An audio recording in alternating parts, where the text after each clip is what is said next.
l'installation du nouveau ministre de l'Intérieur et des collectivités territoriales. Nous sommes à un moment particulier de l'histoire de ce pays, et en particulier de ce gouvernement.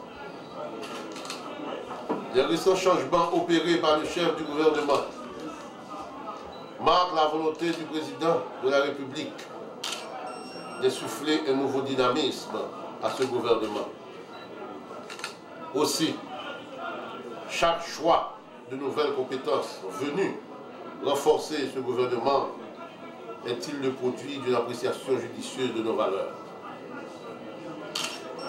Le nouveau titulaire de ce département ministériel important est une valeur connue de tous, tant à l'Académie militaire, au ministère de la Justice et de la Sécurité publique, où a été secrétaire d'État, et à la CONAL, la Commission nationale de lutte contre la drogue. Notre ami, le major David Bazé, est une compétence qui peut se passer de présentation. Il arrive au moment où nous sommes conscients de la nécessité de rallier autour du gouvernement Martelly Lamotte toutes les forces vives de cette nation.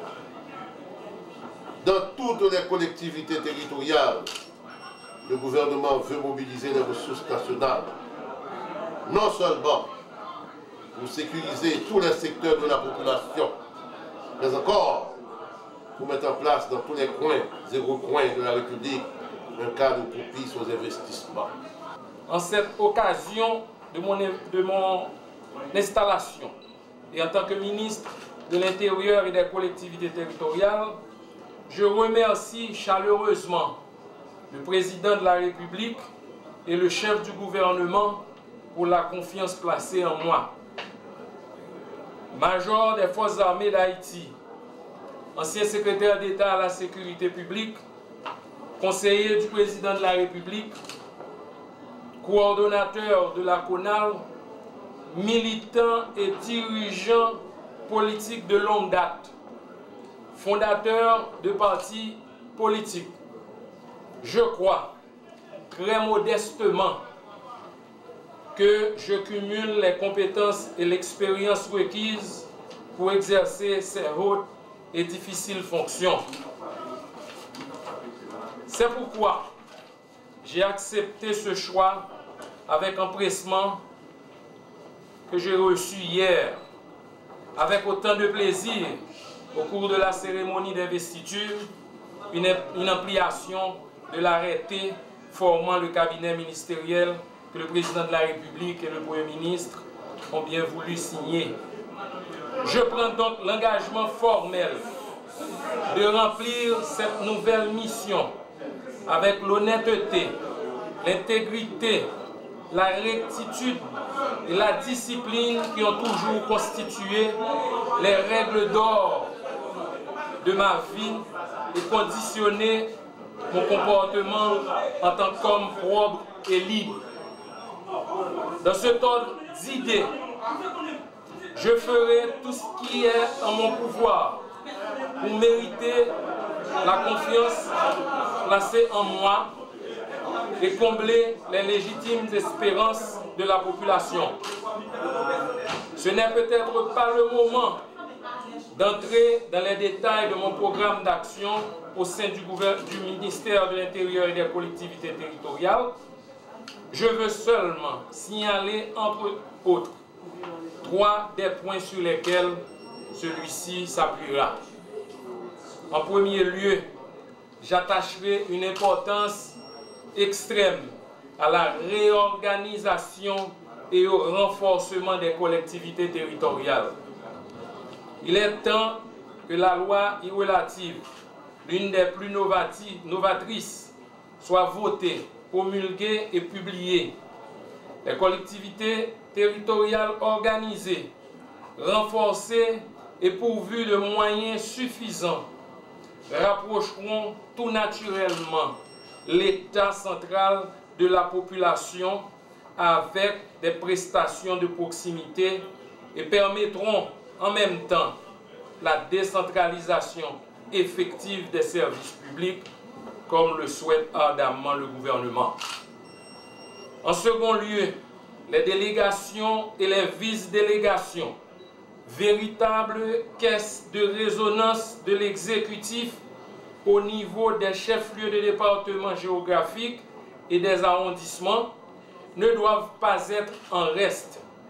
Elles seront également renforcées et outillées pour qu'elles puissent jouer leur rôle dans ce vaste mouvement de réforme et de régénération de l'État.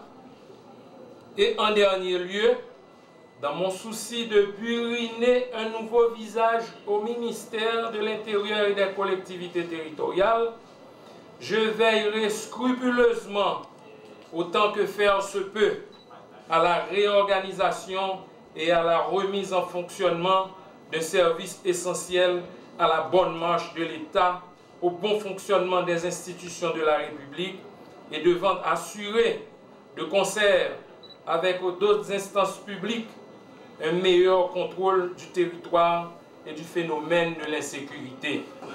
Votre choix comme nouveau titulaire du ministère témoigne de la capacité du tandem Michel Martelly et Laurent Lamotte d'aller vers de très bons choix comme du pain béni pour la nation. Vous avez tellement si bien élaboré votre programme qui est en ligne avec ce que moi j'avais aussi comme programme. Je voulais tout simplement souligner que dans le cadre du renforcement des délégations et des vice-délégations, beaucoup d'efforts ont déjà été consentis. Mais il reste encore à faire. Ça témoigne notre capacité de réponse par rapport aux deux états publics.